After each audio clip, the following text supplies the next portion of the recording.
Okay, so how's it going, everybody?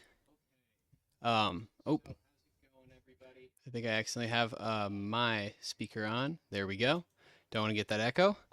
All right, I am trying out a new microphone, so hopefully this will sound a little bit better than some of the previous lectures. If it sounds substantially worse, please definitely send me an email and let me know. Um, I think it should be better. I'm hoping. Okay, let me make sure that I have my highlighter set well right here. Maybe a little bit more than that. Let's make it like, let's take this one. No, that looks kind of bad. I'm going to drop that opacity down and then that looks pretty good. Okay, we should be able to highlight all right. So today we're going to pick up where we left off last time in section 2.1, talking a little bit about contour integrals. So what we had done so far is we had gone, hey, how can I begin to integrate in the complex plane? What is this going to be all about? What's the real deal going on here? And what we had come up with so far, an easy first step, is that we could maybe borrow some things from Calc 1, just kind of in general, by taking away the inherent two-dimensionalness, sort of the complex plane, and instead just looking at paths in the complex plane.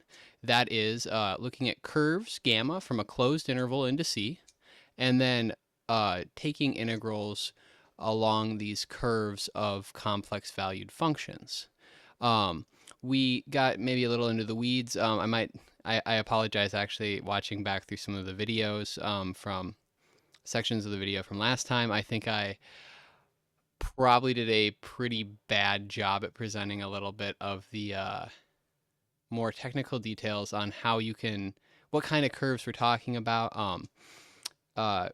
We can go back over that if we have a little bit of time today, but ultimately, suffice to say, the real gist of it is that as long as the curves are nice enough, piecewise, continuously differentiable, everything will work out totally fine. So just think of it as good, regular old kind of curves that you're used to seeing, and then maybe you've hooked a few of them together at nice places. Maybe not perfectly with respect to their derivatives, but well enough. And that's really all we need. We could carry a lot of things from Calc 1 over into the complex plane by doing this. And so we asked ourselves, hey, okay, we've got this notion of integration. We went through a few kinds of formulas, and we said, well, how much does the path matter? How much does the parameterization of the path matter?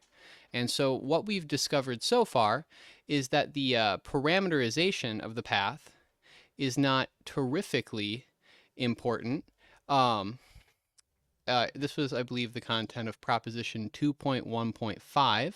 So if you have a reparameterization of a curve, then the integrals are the same for any continuous function defined on an open set containing the image of the curves. So that is, if you have one curve parameterized in two different ways, then if you integrate along that curve with respect to either parameterization, it shouldn't change anything as long as the function is continuous on the image of that curve. That is, along the actual path you'd kind of draw out in the complex plane. Um, so from here, now we're going to talk a little bit about whether or not the curve itself actually matters and how much it matters and where the curve plays into this whole thing. And so for the first way we're going to get there a little bit is we're going to talk a little bit about bounds. This is always a good thing to do in an analysis. If you want to get your hands on what's really happening a little bit better, a good thing to do instead of trying to directly compute what's going on is to sort of bypass this and just compute something approximate. Compute, how big something could be, how small something could be, instead of actually computing what it is. And to do this, we'll have to recall from regular old calculus the idea of arc length. So if you have a curve gamma from AB into the complex plane, defined by, just some curve gamma from AB, the closed interval, into the complex plane, then the arc length is defined by, and we're going to use the notation little l of y, or of gamma. This is just the definite integral from a to b of the magnitude, the modulus of gamma prime of t dt. So just the definite integral of its magnitude, which, remember, this is a real valued function, so this is just a regular old integral from Calc 1. Gamma is a complex valued function, but its modulus is a real valued function. So this is just the integral from a to b of the square root of x prime t squared plus y prime t squared dt, where gamma is x of t plus I y of t, right? You know, that whole business. All right, fair enough. So recalling this notion of arc length, let's go into our first little proposition right here, a little bit of bounding on how big things can be. And I think I might have, when I was pulling a few things over from the textbook, I might not have had all of these things transfer quite as well as I want. All points z, that says on gamma. Let me make sure that I have, that's good enough. Okay, so proposition 2.1.6, if we have a, oh, I've made that white instead. Let's make it yellow. Nice highlighter color, beautiful. So f has to be continuous on an open set A, and gamma is a piecewise C1 curve in A. So the picture to visualize so far is we've got some set A. It's open. I should maybe draw this as like a dashed line or something. But here, let me actually make that a little bit higher. There's A. Okay, good enough. Got A right in here. Okay. Then we've got some function f defined on A, and we've got gamma, a curve in A. So I'll kind of just draw gamma. It's a piecewise C1 curve. This is the image of gamma, right? I'll just write gamma right there. You get that this is gamma of AB, you know, traced out in A. And f is sending A into another copy of C. So if we kind of wanted to visualize that, we're going to have, you know, another copy of C over here. And f is sending this guy on over into some image over here. It doesn't necessarily have to be open or something, or just a priori we might not know that it's open, but I'm just drawing it like this just for convenience and to sort of make everything feel nice and clean.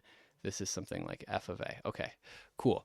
So this is the situation, and what we're wondering is if there's a constant m greater than 0 such that the modulus of f of z is less than or equal to m for all points z on gamma. So maybe this picture is misleading because it makes it look like f of a has to be some little blob like that. It could actually, you know, it could be the entire complex plane. I'm just kind of drawing a little picture right there. It just sends it into C. It could send it into the whole thing. All we care about is that f is bounded above in modulus on that little curve gamma. So that is for all z equal to gamma of t for some t, then f of z is less than or equal to this big M, this upper bound. Then, and this maybe makes some sense, this is kind of intuitive, the integral about gamma of f in modulus is less than or equal to m times the length of gamma. So you can think of it as a very nice generalization of what is being measured in the regular old Calc 1 context by an integral. So say you have, you know, in regular old Calc 1, you've got some function, right? And you're looking at, oh, let me throw a different, you got some function f, you're going from, say, like a to b, right? You're going to integrate, and you know that f is less than or equal to, say, like this point right here, right? Let's say this is m. That's the biggest value that f gets to. Well, then we absolutely definitely know that the integral, which will measure, in this case, this area, right? This would be the integral from a to b. And this is the regular Calc 1 picture. This is not the same f. I'm just kind of trying to draw this like this, right? This is f of x dx, right? This guy is definitely less than or equal to m times the length of AB, which is just going to be b minus a, right? Okay, fair enough, right? At least how I've drawn it, where they're positive, right? Anyways, all of this aside, do you see kind of what's going on here? Basically, we're just saying, hey, if there's some upper bound to how big the thing gets, then the integral definitely shouldn't measure more than the length of the curve times that upper bound. And so this is just a way to carry over something from the regular old Calc 1 context into the our nice analog in the complex plane. Okay. And more generally, in fact, we can actually just say that the modulus of the integral about gamma of f is less than or equal to the integral about gamma of the modulus of f times the modulus dz, where the latter integral, this guy right here, is defined to be the integral from a to b of the modulus of f of gamma of t times the modulus of gamma prime of t dt. This is just what we came up with before. It's what it's going to be. But, you know, there you go. Okay. This isn't too crazy. If you look at this last little piece right here, f of z being less than or equal to m for all points z on gamma just means that this piece right here, this guy, that's what is less than m, right? So this is going to be less than or equal to m, right? So this is, I'll write it like this. Less than or equal to m. Okay, and this right here, the rest of it, you've got integral from a to b of mod gamma prime, modulus of gamma prime of t dt. And hey, look at that from right up here. That's the length of gamma. So this m, and then the rest of it, right there, this part is length of gamma. See what I'm saying? M and the length of gamma. I kind of have that line from right over here sort of going under the M here, if you can suspend your disbelief on my poor drawing skills right there.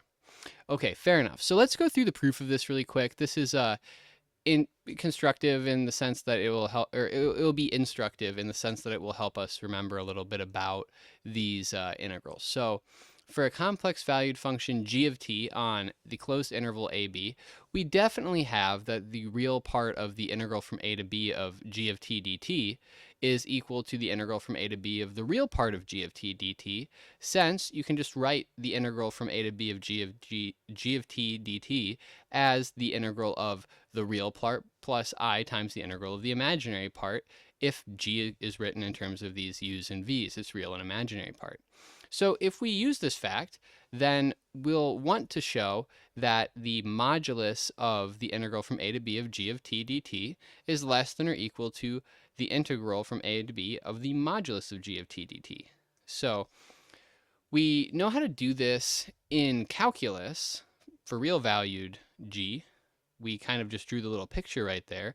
But here, g is complex valued, so we can't just take that as a given. And this is where maybe our use of these little absolute value bars for modulus can be occasionally slightly misleading as you're getting used to everything. But for our proof, we're gonna just proceed by letting the integral from a to b of g of t dt, and actually I should be using my little highlighter right here. We're going to write it as r e to the I theta for a fixed r and theta. That is, if we're going to get out some complex number, right? That's fair. That's true. Okay. So we're going to get out a complex number. That will happen. It's going to have some modulus. It's going to have some argument. So that r and that theta will give us the r and the theta here. Okay. So r is equal to, just using this fact, e to the minus I theta right here, integral from a to b g of t dt. That is, we're just dividing by e to the I theta, right? All right. And then, hey, I can bring that e to the minus I theta right on inside the integral because it doesn't depend on t. Fair enough. Therefore, r That's the real part of r. That's the real part of this whole business right here. And hey, I can, by the logic we had at the very beginning, just bring that real part right on inside like that. Okay, and then we're going to jump way back in our memory here by proposition 1.2.3 part 3, which we used a lot in one of the homeworks just a little bit ago. The real part of e to the minus I theta gt, this is less than or equal to the modulus of e to the minus I theta gt, right? That is the real part definitely has to be less than or equal to the modulus, because the modulus is just, it's like the length of it. And so just like triangles, right?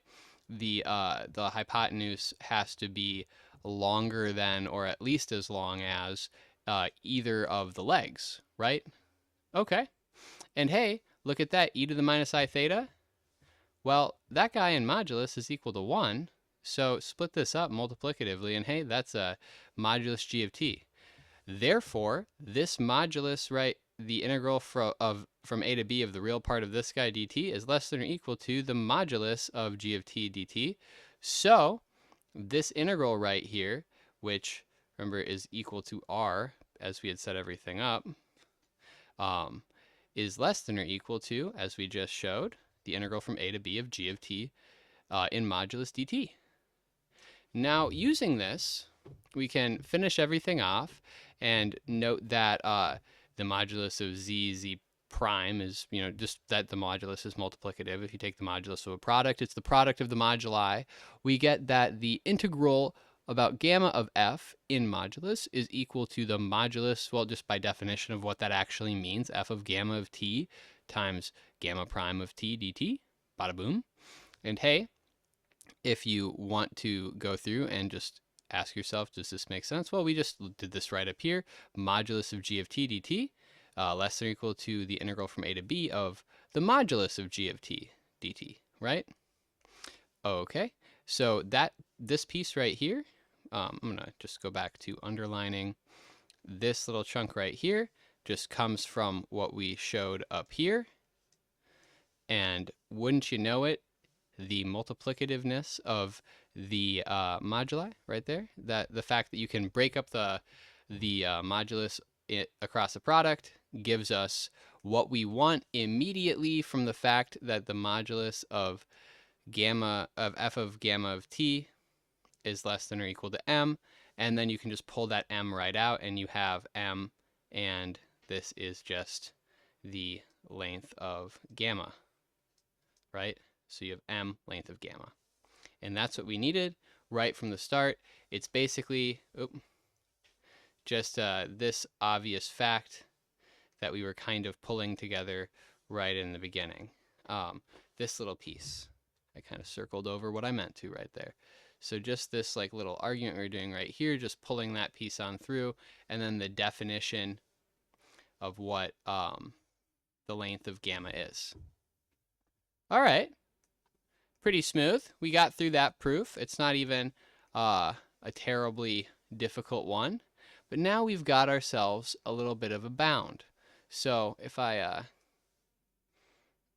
go back up, really what we've got is we've got a way to say, hey, whatever this contour integral of some function on the complex plane along some path in the complex plane, supposing the path is nice enough, whatever it is, we don't need to know.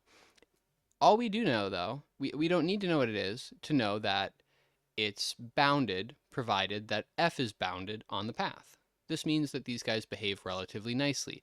They measure, like the little picture we drew, something somewhat similar to the classic integral from Calc 1. So from here, we might want to, we'll use this to get some more things from Calc 1. That is, from here we might want to ask ourselves what other things that we're familiar with hold. How much of the rest of that kind of classic Calc 1 picture can we finish drawing? And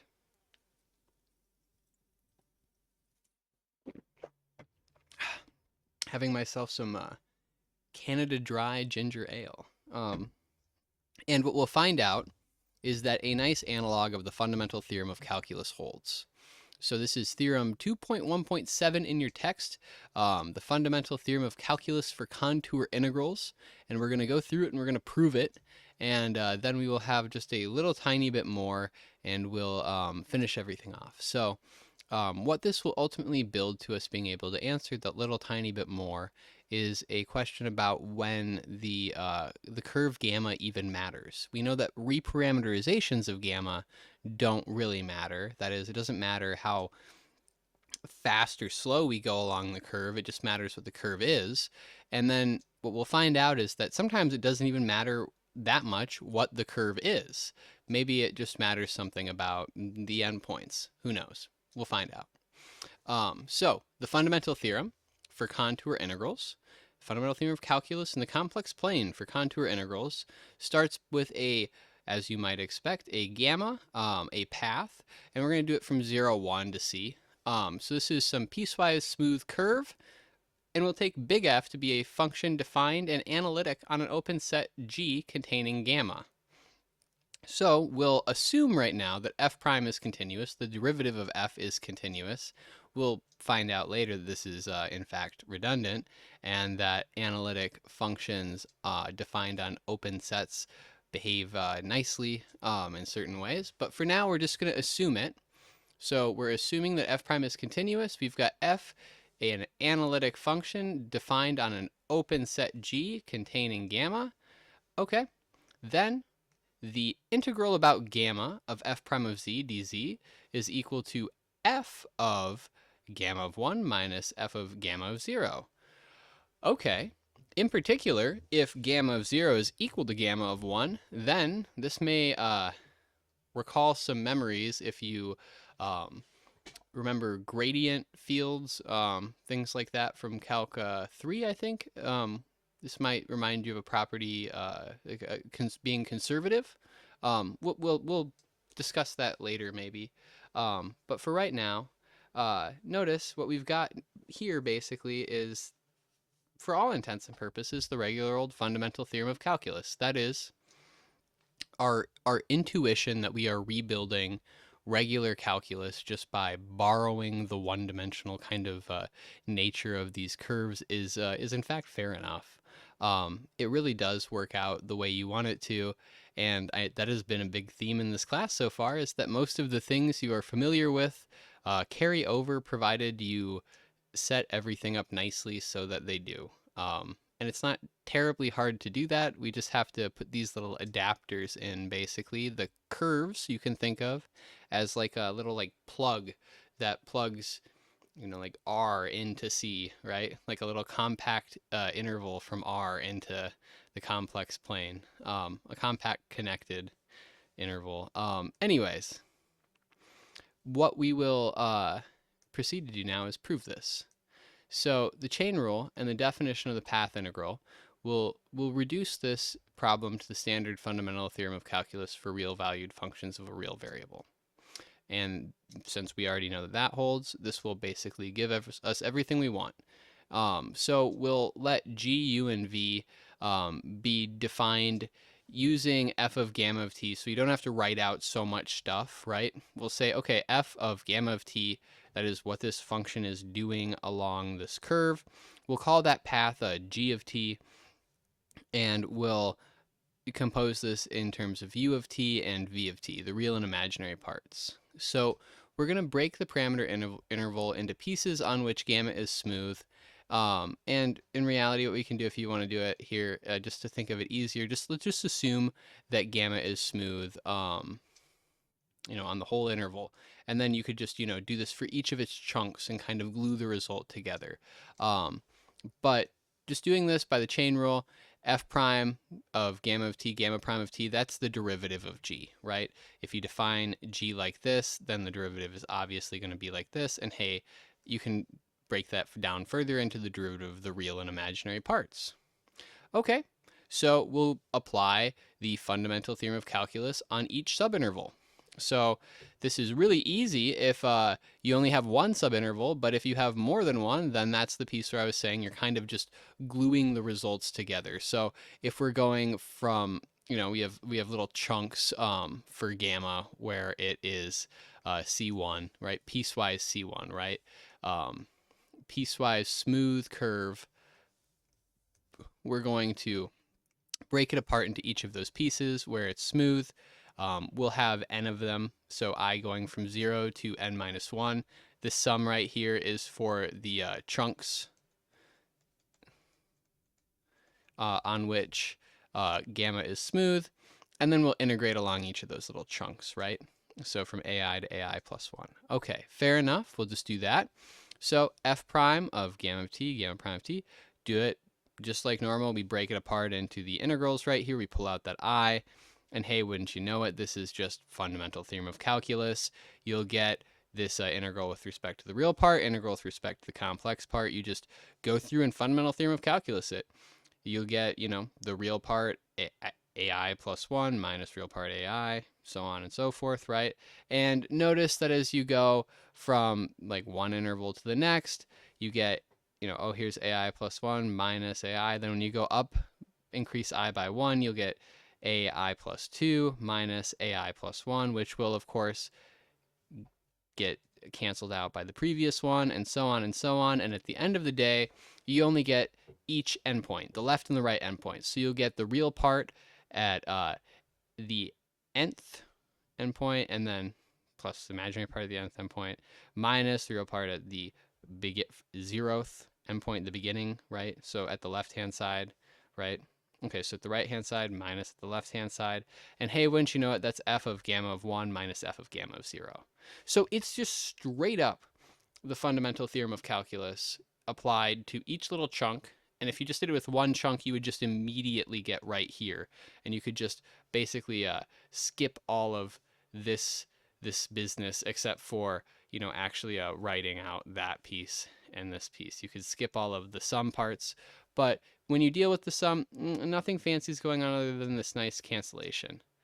All right. Fair enough. Seems pretty straightforward. And this has a lot of nice corollaries. Gives you a lot of the familiar things that you're used to from Calc 1. So if f is a function defined in analytic on an open connected set G contained in the complex plane and has a 0 derivative for every point in G, then f is constant. Okay, this is pretty much the same kind of thing, constant on G at least. This is pretty much the same thing as saying like, hey, if you got a function that's got a 0 derivative everywhere in just regular old calculus, then that function is a constant function. So this is just saying the exact same thing.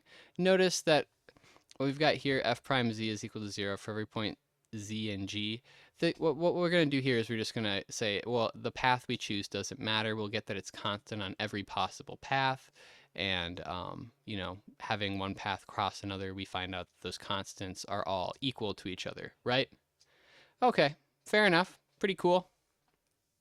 So if we kind of zoom out a little bit, let's look at what we've just figured out. So we started out recalling a little bit about arc length.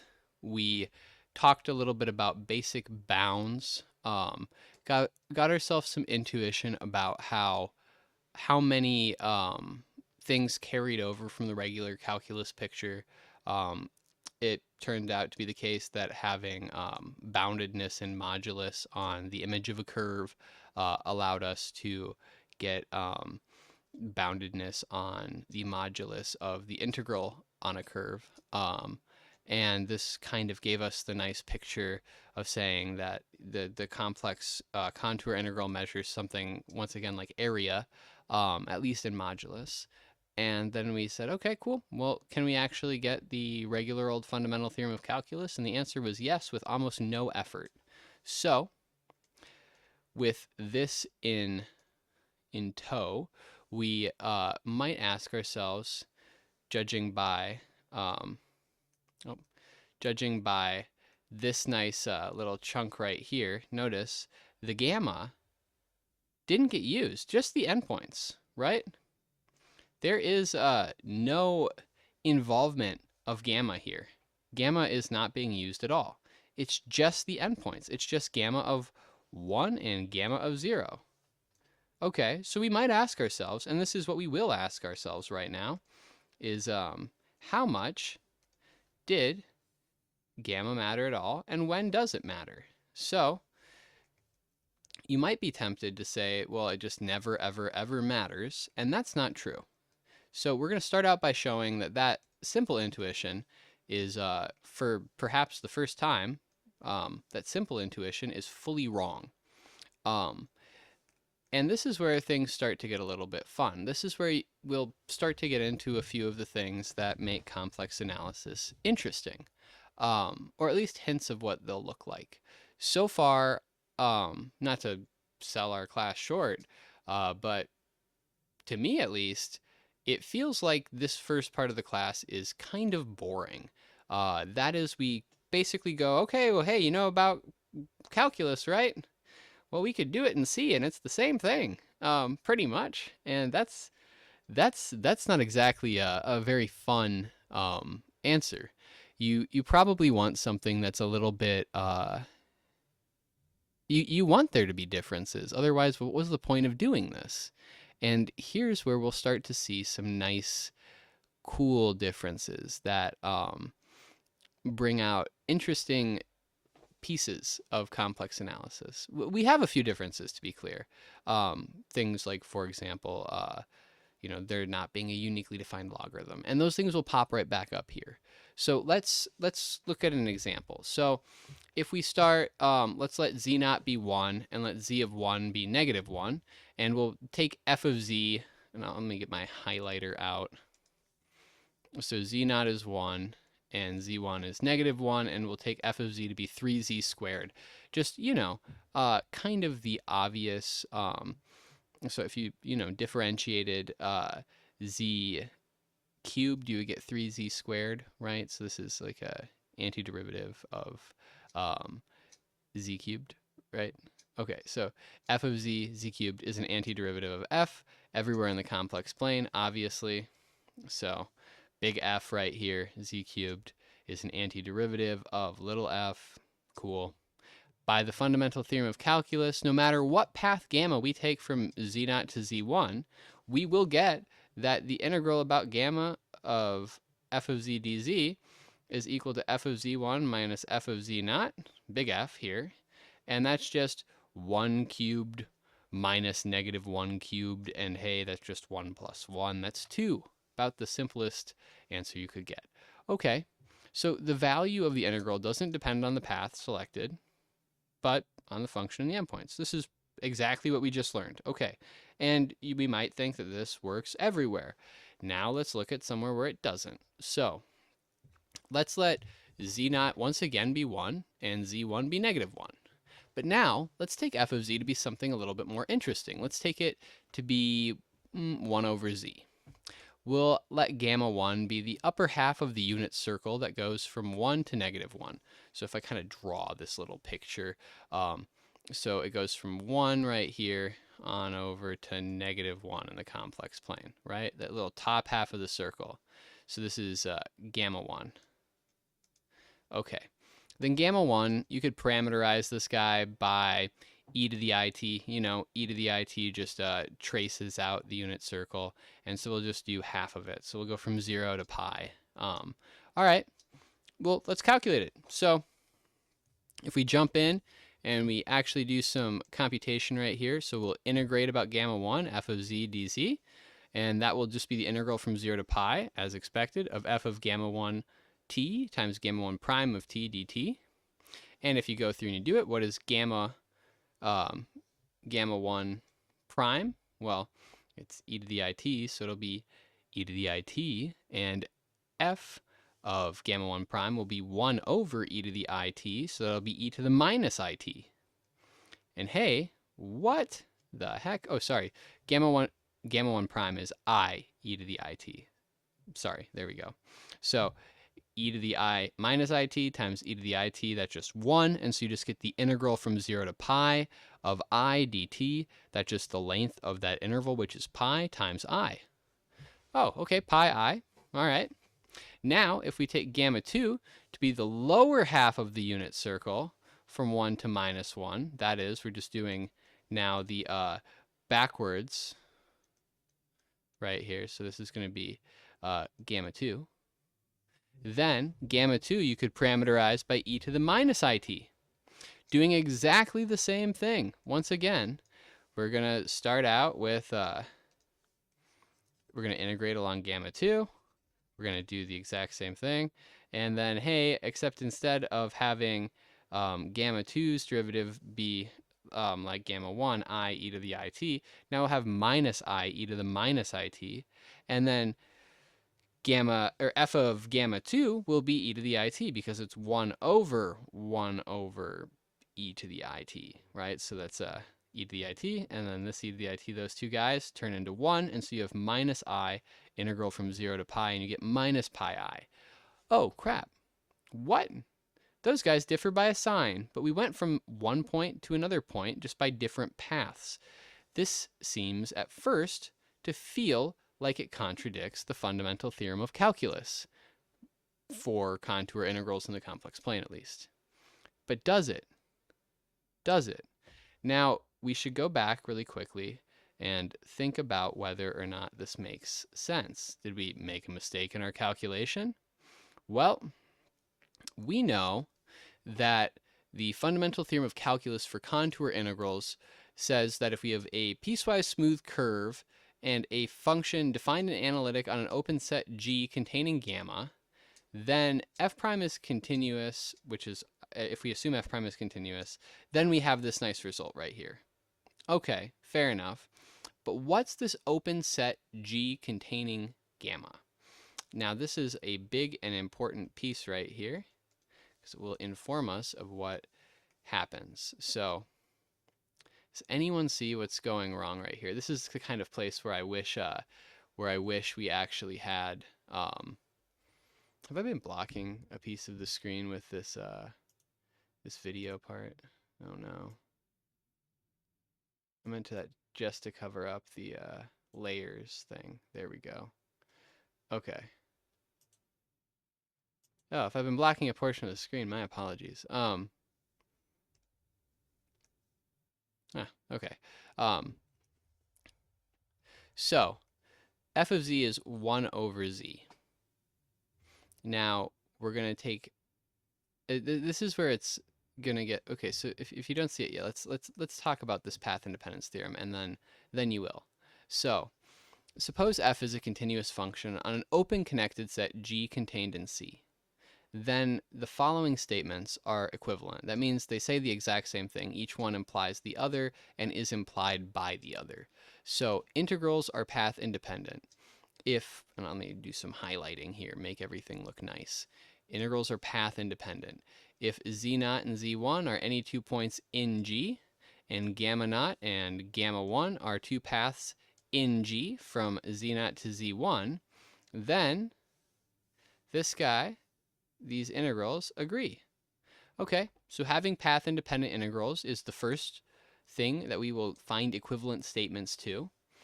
The second equivalent statement is that integrals around closed curves are 0.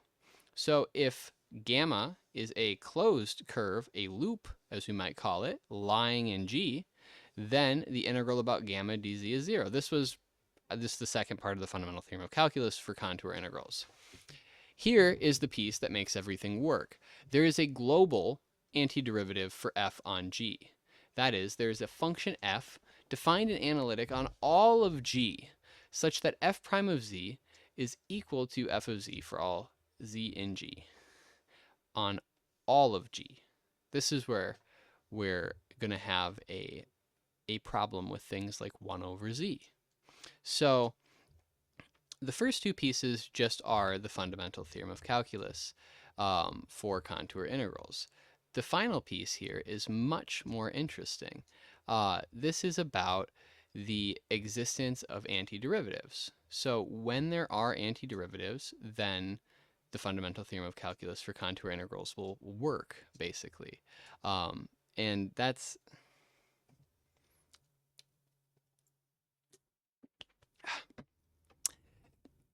And that sounds kind of tautological. That is, when you have nice antiderivatives, then you can, use the fundamental theorem of calculus. but that's basically the result we want if you think about it. What we want is that every time, it's what we should expect to find. That is, every time we have nice antiderivatives, the kind of a requirement for the fundamental theorem of calculus, then it works. All right, cool. And so the only thing that can stop the fundamental theorem of calculus from working is not having these antiderivatives, these globally defined analytic functions that are antiderivatives of our given function. Okay, so the proof of this is given in the text, and it is relatively long, definitely longer than what we will be able to do in the remaining 5 minutes of class. However, I think it is good to kind of go through and sketch it a little bit to the best of our abilities, at least sort of run you through the idea. So here it is, down here. Okay, so 1 and 2, we're gonna kind of ignore this piece right here. The more interesting, like the obvious, the first piece, implying the second one, just go part way and then, go back, right? Some obvious thing. The first one implying the other one, kind of, you just undo this, you just cut your loop apart, bada boom. All right, cool. So the idea there is just for these first two, let me kind of do a little sketch right here.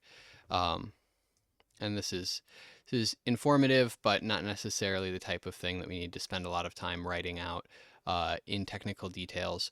Just think about if you want to say that going from here to here along 2 different paths, one path, and then along maybe like another gives you the same thing.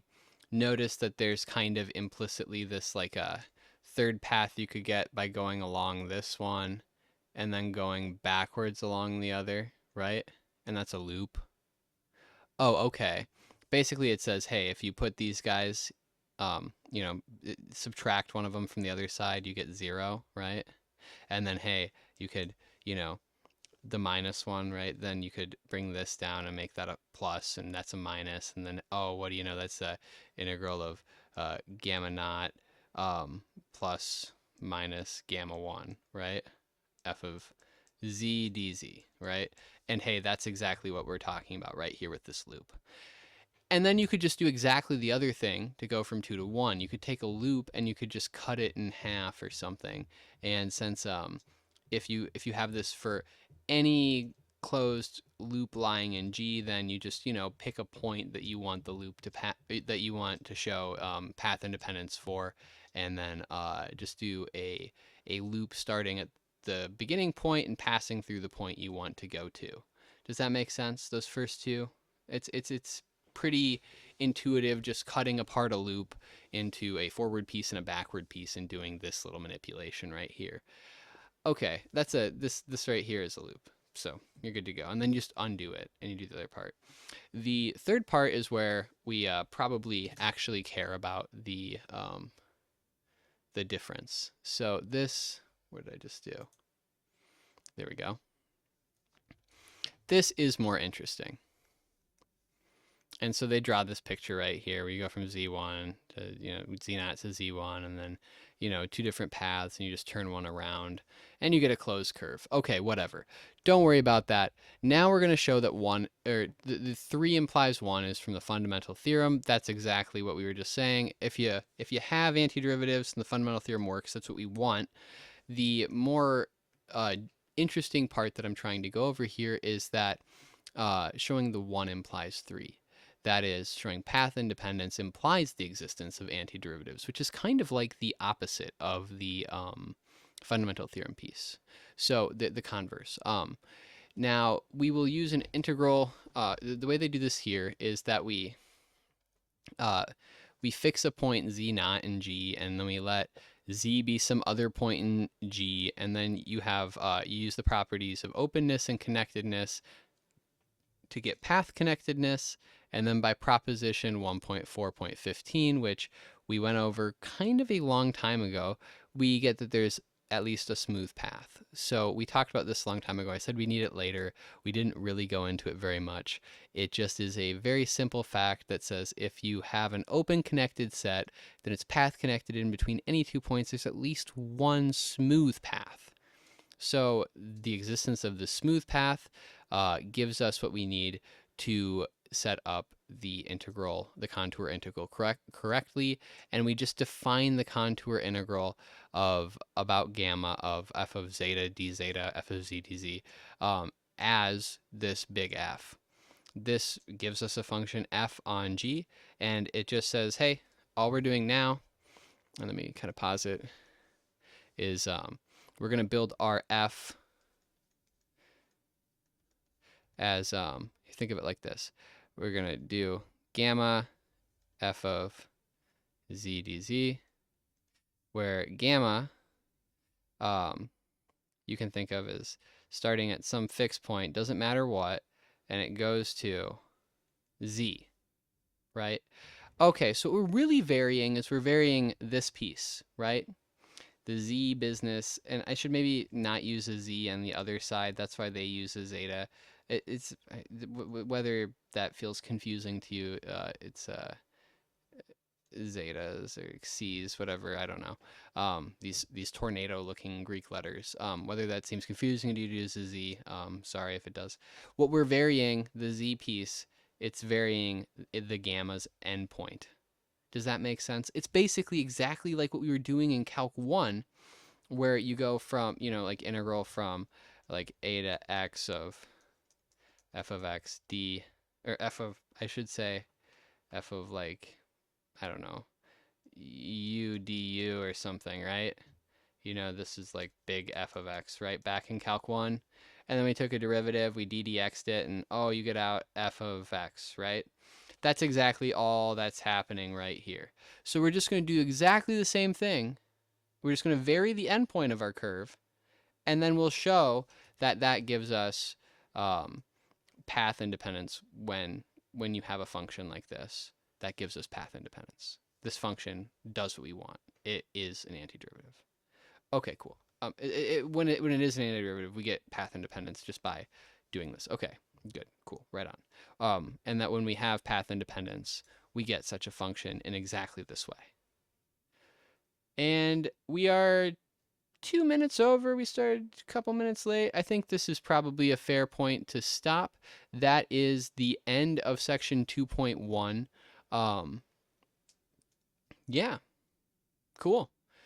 We have a homework due tonight. Are there any questions in the chat from people who are here with us tonight?